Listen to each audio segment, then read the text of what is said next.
YouTube, how y'all doing? We on TikTok and we on Instagram today. Well, I say Instagram. We're gonna ignore that. Let's just get to the video. An absolute deadbeat bum-ass nigga who hates their kids and should have never had the right to reproduce. And when it comes to anime, I don't know what it is, but 99% of these niggas can't raise a kid for shit. It's like they're allergic to being a good dad. So today I got a little different video for y'all. Today we're taking a deep dive and taking a look at some of the worst fathers in anime history with an honorable mention. Because if I'm talking about bad dads in just animation period, this motherfucker is gonna make the cut every single time. So we're gonna start from the top, and the lower we go, the worse they will. If y'all don't know about Fire Lord Ozai, that nigga Fire Lord Ozai challenged his son and then sent that nigga off. What the fuck? It's like we're simulating hell for how much hell these fathers put their kids through. So without further ado, first up on the chopping block, Exhibit A. good old Jing. Oh. Now we're starting off with Jing because everybody else on this list is 10 times worse than him. But it doesn't change the fact that this man Jing is the king of the deadbeats. Like when it comes to deadbeat dads in anime, Jing is easily the first nigga everybody thinks about. And I mean, the evidence is there. I mean, we all know the running joke. This man dropped his son off at his cousin's house and named him Gon, because that nigga was gone 30 seconds later. This man is a stereotypical dad that went to go get milk and never came back. Bro really dropped off a whole baby and the child support bill on Mito because you knew he wasn't trying to pay that shit. And I ain't gonna lie, if Jing was my dad, I really hate this nigga, because if he passed this ziggity zag ass hairline down to me, boy, I'd be sick. This man deserves the absolute worst for making his son inherit this shit. But besides all this man didn't come to see his son or contact him for 12 whole years. The only stuff he left for Gon was a cassette tape, a rusty ring that he created that you could die in. I kid you not, the nigga deadass left a message on a cassette tape that said, "Hey, Spark, so, you wanna find me? Well, I don't wanna see you, little nigga. Matter of fact, don't even chase me, little nigga. I'm gonna be so real with you. But, if you do become a hunter, then beat this game that I made called Greed Island. It's basically Sword Art Online. So that means, don't die in that bitch." Oh, Jesus! I think somebody just died.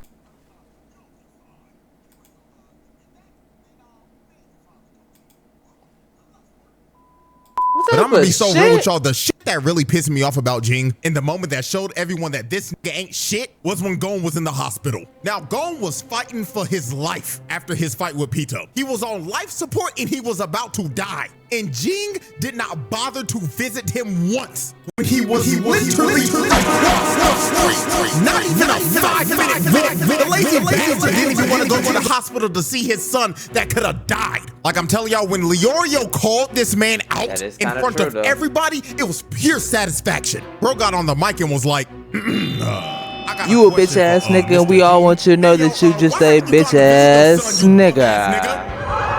You deadbeat, musty, dressed in rags, bitch. You up here answering questions for people you don't even know.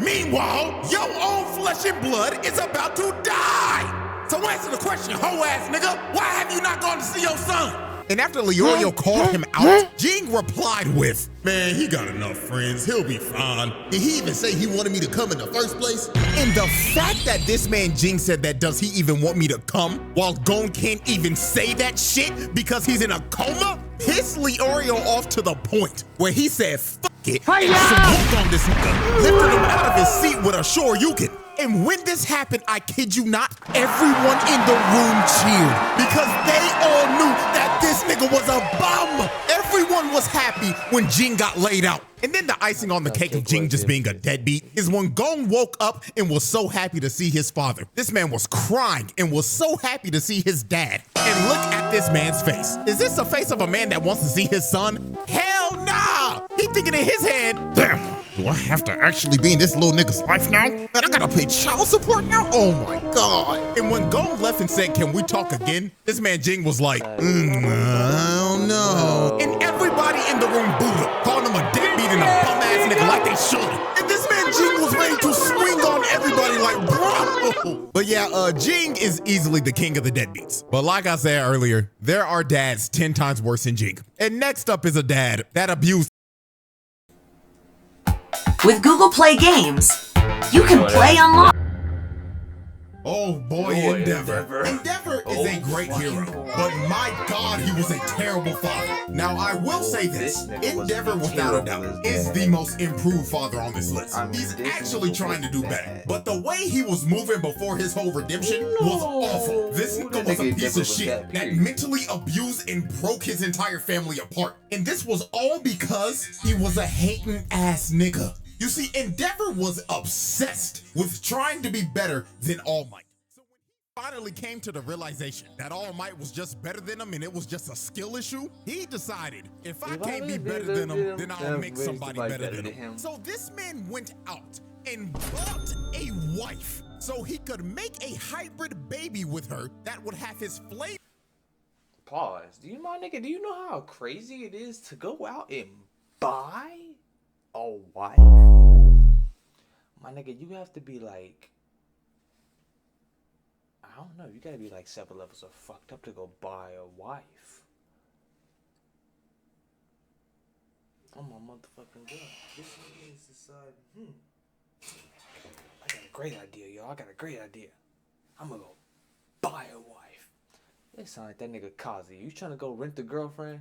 Quirk in her ice quirk. He wanted to make a little half-breed avatar, and the first child they had was Toya, aka Dobby. Now, Dobby inherited a strong version of Endeavor's quirk, but his body couldn't handle the heat because his body was physically built to resist the cold because of his mother, not heat. So Endeavor considered Toya a failure, so he continued to have more kids. He had Fuyumi and Natsuo, and guess what? They didn't live up to the hype that Endeavor wanted. So then he tried one last time, and he finally had a baby that had both quirks, and that was Shoto. And when Endeavor finally had Shoto, he was so obsessed with them, he just gave up on all of his other kids and told them not to be heroes. I mean, this nigga straight up told Toya in the nicest way possible. Give up all your dreams, little nigga. Not gonna lie, gang, you ain't got what it takes. You can't be a hero. You can't be better than All Might. Just give up. Damn. And this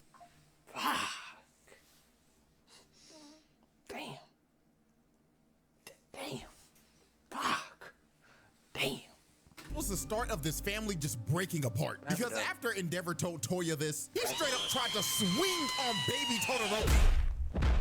So after Toya tried to swing on his baby brother, Endeavor straight up told his wife, keep Shoto away from the other kids and don't let Toya out of your sight. So this is when he just started to neglect his other kids. And the only kid he cared about was Shoto because he was hhis perfect creation. So he put Todoroki through some hellish training. Like he was beating this little nigga's ass. And when his mother came in to try to stop him, he just hip slapped her. Right in Wait a front minute. of his kid. And this wasn't even the last time he hit his wife. Because one day Toya came back to his dad and told him, oh my God, Pops, I've been training right. And not gonna lie, gang, I think I understand it now. You should come watch me, Dad, please. And when Endeavor heard Toya was training again, he went to his wife and slapped the shit out of her.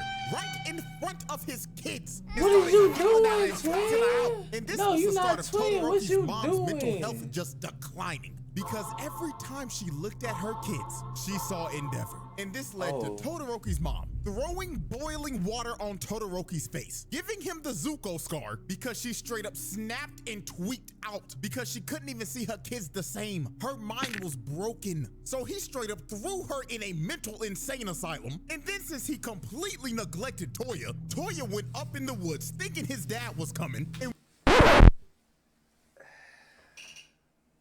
instead of repairing your family, you chose power trip and neglection. Let's give him a round of applause, everybody. Let's give him a round of applause. Jesus Christ.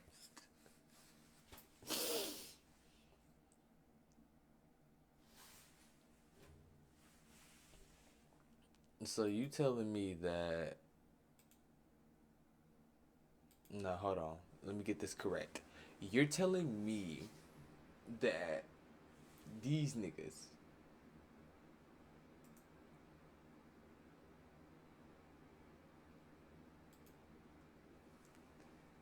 are dumb enough. Unstable internet connection. I know. Trust, believe me. These niggas are dumb enough to fucking what? I don't know. Do this dumb shit? Nah, this nigga is more than dumb enough. Let me reiterate my motherfucking statement. This nigga here has been the most stupidest motherfucker in the goddamn world. What makes you want to do this for your wife? What makes you want to do this to your wife? And then neglect your son, your firstborn. When he realized he wasn't, his emotions took over and his flames became out of control. And it ended up starting a goddamn California forest fire. Mans burnt down the whole forest and Endeavor thought his son was dead. Just for all for one, to find his son who was burnt to a crisp and make him a whole super max super villain. Nigga turned him into a D1 tweaker. What that nigga Spider-Man say? That'll do it. That'll do it. That'll fucking do it. So yeah, this man Endeavor mentally and physically abused his entire family and pushed them to their breaking points. All because he was a hating ass nigga that wanted to surpass All Might. But you see, Endeavor is not the only father that we're covering today. That was a firebender and caused their son to get half their face burnt off. Because now it's time for our honorable mention. If I'm making a video about bad fathers, this man Ozai will make the cut every single time. Ozai is just flat out one of the worst fathers in fiction. This man is an actual evil narcissistic psychopath. And the way he treated his kids, whoa boy, there was a... I don't understand how you can treat your son worse than your daughter and still neglect both. Like, I don't understand that. That nigga was a monster, though. Y'all finna see. Reason Zuko was a depressed dickhead and Azula was a psychopath. It all goes back to their father. So first, let's start off with Zuko. And we have to dive all the way into the And I'm gonna be 100% honest. Azula would have been perfectly motherfucking fine if she wasn't raised by her father. Y'all gotta hear me out now. When Azula would have been perfectly fine if she wasn't raised by her father. Y'all can debate me in the comments about that. Comments for this. Now the whole family was having dinner, right? And Azula was talking about how she set her firebender's teacher's pants on fire. So Ozai, of course, was glazing Azula because she was clear. Wait, never mind. Let me take that statement back. Hold on. Clearly his favorite child, and he was straight up enabling Azula's bad behavior, talking like, your teacher sounds like a fool. I'll have him sent back to the colonies. So Zuko chimed in and said, he's not a dummy. He just thinks that proper firebending has to start. And Ozai cut Zuko off and he is pissed. And he says something that a father should never say to their child. He told Zuko, how dare you lecture your sister on firebending? You know, little nigga, let me let you in on a little secret. When you were born, we weren't sure if you were a bender at all. You didn't have that spark in your eyes. I planned to cast you from this palace. How embarrassing for a prince of the Fire Nation to have a non-bender as a firstborn. Lucky for you, little nigga, your mother and the Fire Sages pleaded with me to give you a chance. Azula, on the other hand, never needed that kind of luck. She was born lucky. You were lucky to be born. This man snapped on his child at the dinner table, bruh. He basically told Zuko that he ain't shit, and you were like... That nigga just basically said I wouldn't even wipe your toilet paper if I even had it.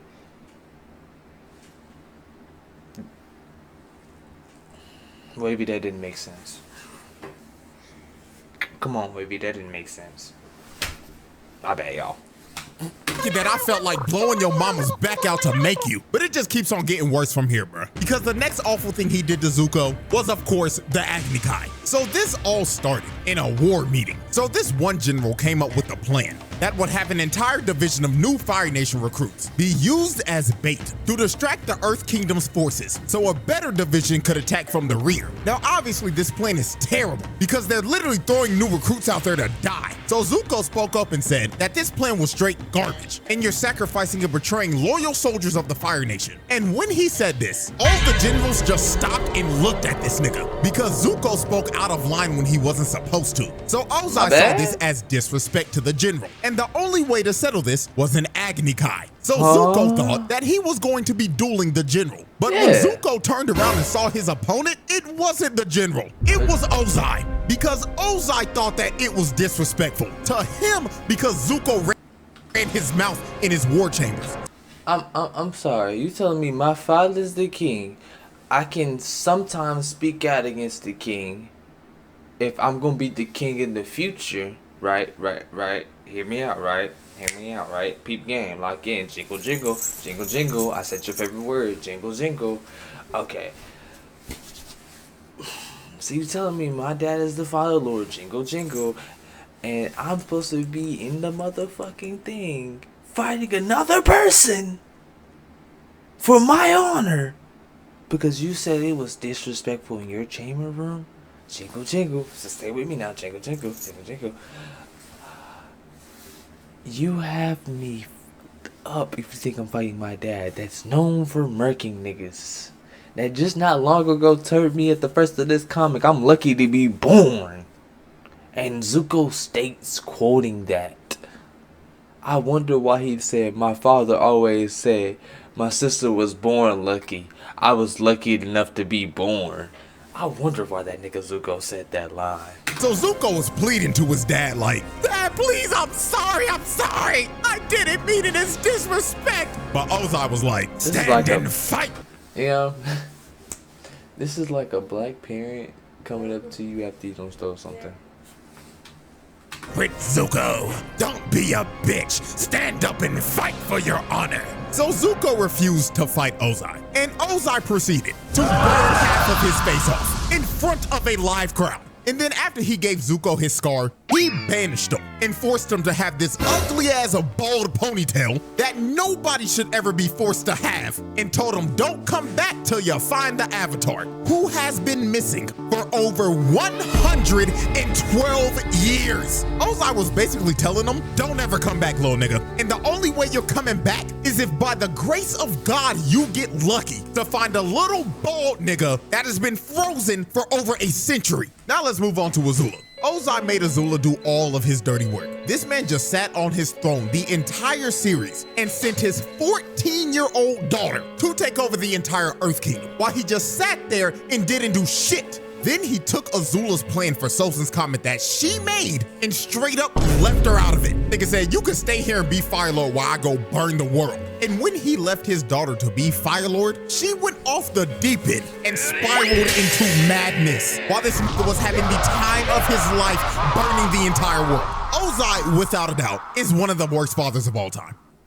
Anime dads and raw. The fourth Kazekage is easily the worst dad in the Naruto series, and is just flat out one of the worst dads in anime history. This motherfucker ain't shit. He had Gaara living one of the worst childhoods of all time. Nigga had his son depressed 24/7. It made him start his emo phase at the age of 6. Like, there was no wonder Gaara was a uncontrollable D1 crash out in the first part of Naruto. It's because his dad ain't shit, and he tried to make him a weapon of mass destruction as a baby. You see, Rasa did some shit. You see, the Hidden Saiyan was struggling financially. These niggas were broke, and they were in desperate need for a weapon of mass destruction. So Rasa ended up conceiving Gaara for the sole purpose of sealing the one-tailed beast inside of his unborn child, so he could make him a Jinchuriki and weaponize him. Now, since Rasa tried to seal a tailed beast inside of his unborn child, this ended up leading up to Gaara's mother dying in childbirth. So off the rip, not even a day into the world, Gaara was made a weapon of mass destruction and lost his mother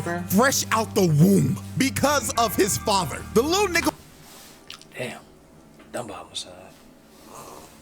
Was set up for a life of hell, and Rasa knew this shit. I mean, Gaara couldn't even sleep because Shikaku was always whispering to him, yeah, little nigga, fall asleep, I dare you. The moment you go night-night, I'm taking over your body and I'm blowing this bitch up.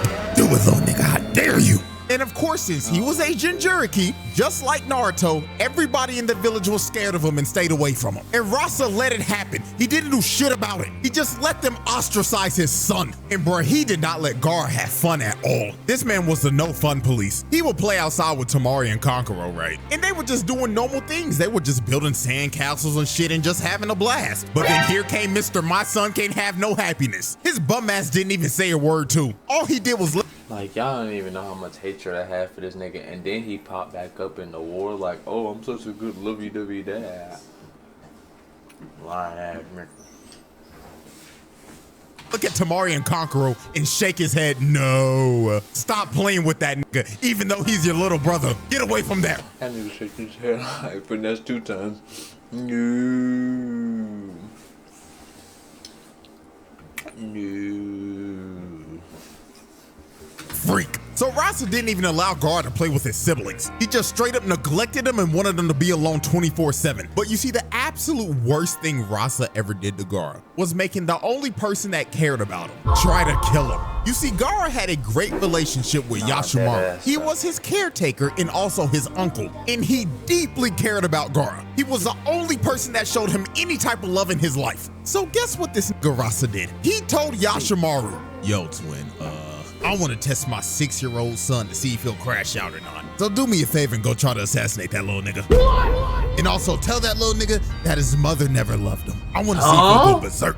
And if he does, he's a failure of a Jinchuriki. What you mean I'm a failure? You told me mama doesn't love me. What? To try to assassinate him. So when Yashimaru pulled up on Gaara, he had on a mask covering up his identity. So Gaara didn't know who it was. So Gaara immediately grabbed him and crushed him like a bug.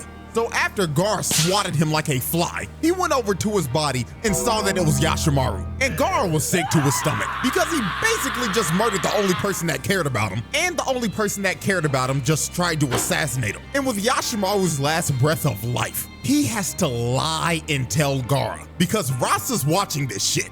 Gaara, I was ordered to kill you by your father. And deep in my heart, I always hated you, Gaara. And you know who also hated you? Yo mama, nigga. So Shikaku took over and Gaara ended up going berserk. And Rasa watching this. How you gonna tell me my mama didn't love me and she died for me?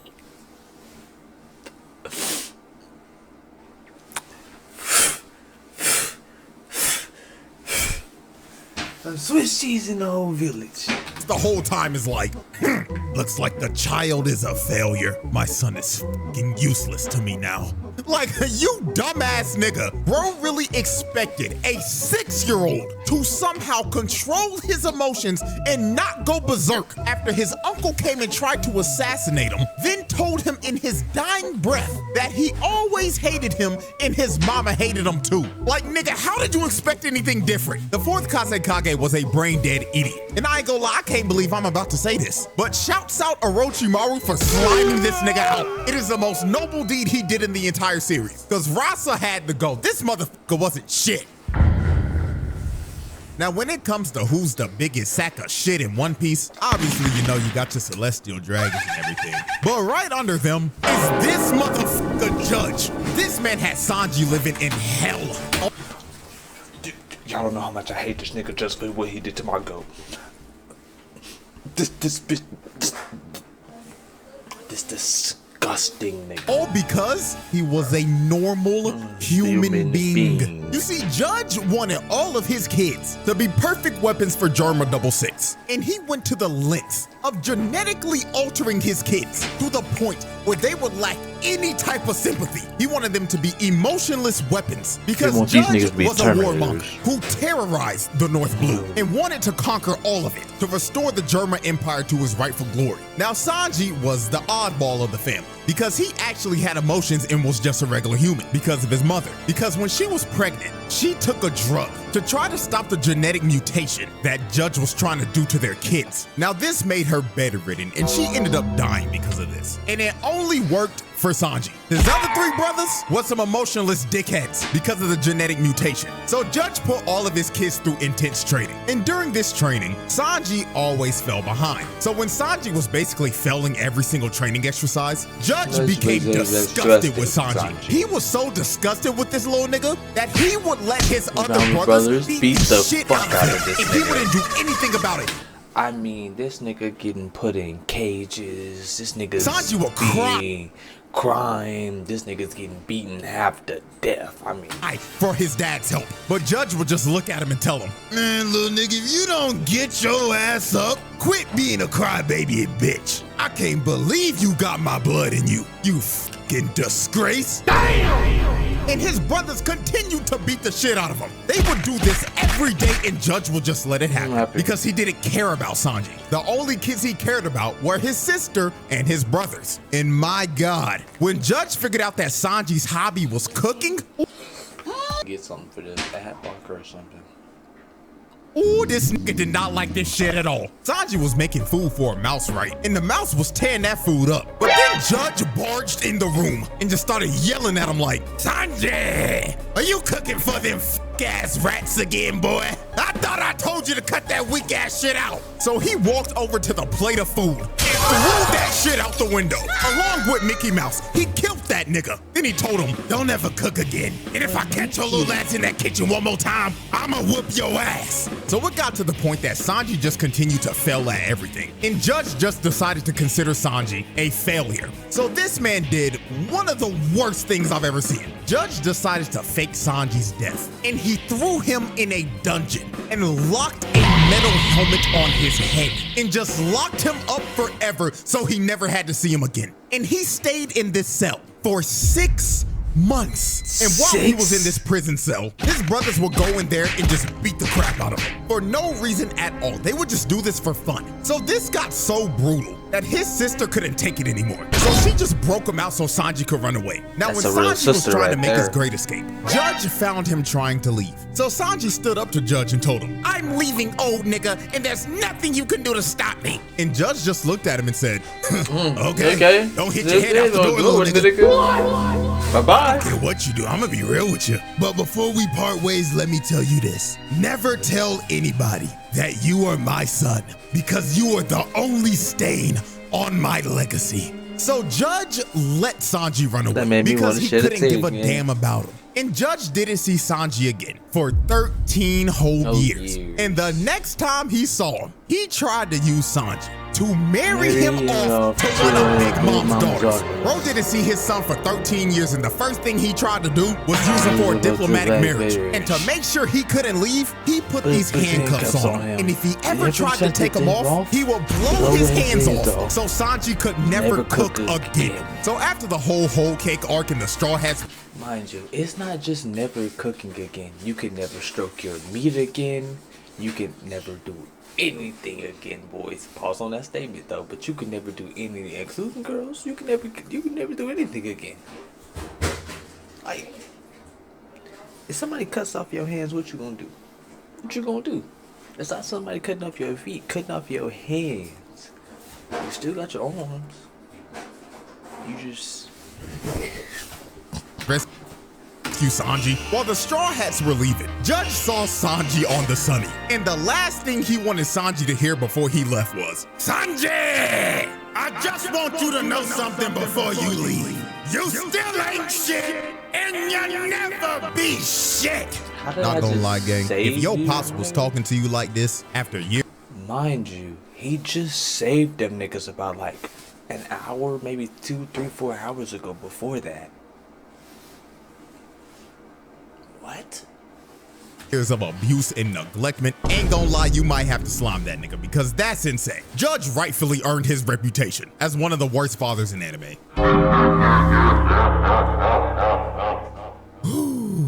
Oh boy, oh boy. Ladies and gentlemen, we've reached the final father we will be covering today. And this motherfucker, Shell Tucker, is arguably the top 1 worst father in anime history. In my personal opinion, he's the worst. Now, if you've never seen Full Metal Alchemist and yes, y'all just see my face go from trauma to hatred. don't That know who this nigga is, I'm warning you right now. This shit is about to get dark. So, Shel Tucker was a state alchemist that was known for his work about chimeras. And Shel famously got his state alchemist license for making a chimera that could speak the human language. And he did this 2 years ago. So when we first meet Shel, he just looks like an average run-of-the-mill middle-aged dad who's had a couple of midlife crises, as we can see clearly from his hairline, because that shit's receding like a motherfucker. But Shel had a daughter named Nina and a dog named Alexander, and they looked like a pretty happy family. Now the house was nasty as hell. The dishes look like they ain't been washed in a week, and the shelves look like they haven't been dusted in ages. And Shel says the reason why the house is like this is because his wife left him and his daughter, and she left them 2 years ago. So after Ed and Al met Shel the first day, when they were leaving, Shel was informed that assessment day was coming up. And assessment day is an evaluation to see if you can keep your state alchemist license or not. 2 years ago, you getting it? Shel laid an egg. That nigga failed. So this next one coming up was make or break for Shel. Because if he did ass on this next test, he would lose his state alchemist license. So the next day Ed and Al came over, they came and played with Nina and Alexander. Cause Nina was sad because her dad was locked up in the lab the whole day. Cause he was contemplating what could he possibly do to pass the next evaluation day and not get fired. So Shel came up with one of the most sick, vile, disgusting, disturbing ideas ever. When Ed and Al left on the second day, this nigga told Nina, "Hey Nina, I've got a great idea. Do you want to play with Daddy tomorrow?" And of course Nina was happy because she was finally gonna get time to spend time with her dad. But this was not gonna be fun father-daughter time like Nina thought. What that mean? She was about to have, because the time she was about to spend with her father was about to change her life forever.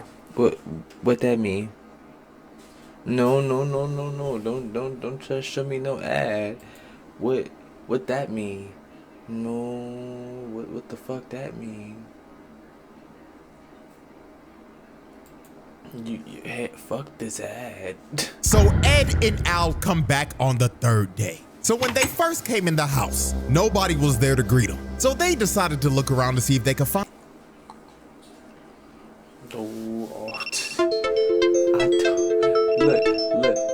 Look. We know you're not working properly. Okay, we get it. TikTok. Find anybody. So they went down to the laboratory and they found Shel in there.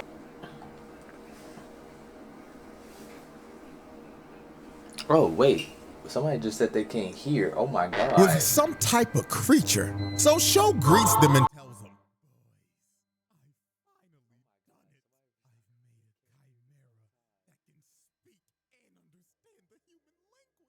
So at first Ed and Al were happy for him because this looked like the scientific.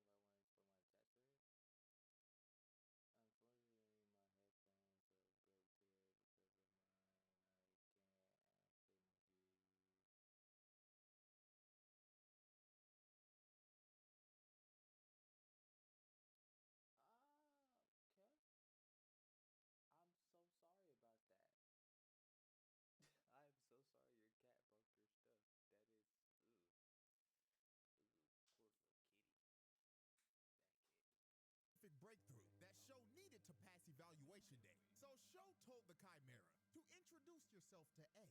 So the chimera started speaking to Ed, saying, "That person, Edward. That person, Edward." And then the last thing the chimera says made niggas sick to their stomach. It said, "Big brother Ed." And look at Shel. Look at how he is standing. Bro doesn't even look human right here. I'm gonna be so real. So then to make sure Ed wasn't tripping, he asked Shel, "When did you get your state alchemist license?" And Shel says, 2 years ago. Then Ed asked him another question. When did your wife leave? And show states, let's see, that was about 2 years ago as well. So then Ed asked one final question. He asked, where the fuck are Nina and Alexander? And he tells him, can't you tell? They're in this room with us right now. Oh my goodness! This nigga's a sick man. He ain't even a sick Negro.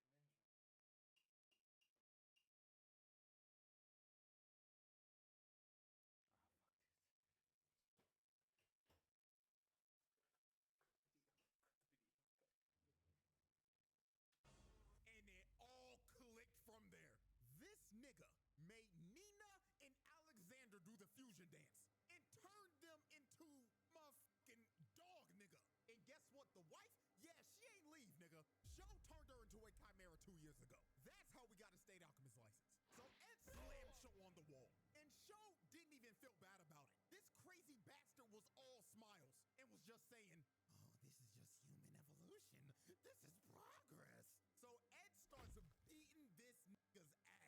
He punched Bro for about 30 seconds straight, and he was going to kill him. And I ain't gonna lie, he should have killed the nigga right here. But Al stopped him because Nina Xander was still watching him the whole time. And she was telling him, Big brother Abder, why are you beating up Daddy? So Ed stopped because it was just too much, bro. And this pathetic bastard Show was so delusional after getting his ass whooped, bro was saying, I did it. I made it in time to keep my alchemist license. Dude didn't even care about his daughter or the sick ass shit that he just did. All he cared about was keeping his status as a state alchemist. So obviously they arrest this sick ass nigga and put his bitch ass on house arrest. And while he was locked up in his house, Scar broke in. So he walked up to Show and did what needed to be done. He gripped this ugly ass nigga by the face and electrocuted him, sending his ass to the bottomless pits of hell. And then after he boomed Show, Scar just decided the best thing for Nina was to just put out of misery. So he kills the fusion of Nina Xander. So yeah, man, this man Show was a sick nigga. He turned his wife into a chimera, then made his daughter and the dog do the fusion dance. Like, there was a reason this man is universally agreed upon as the worst father in anime history. Well, ladies and gentlemen, that was a showcase. Well, ladies and gentlemen, that Some of the worst dads in anime history. And if you're wondering,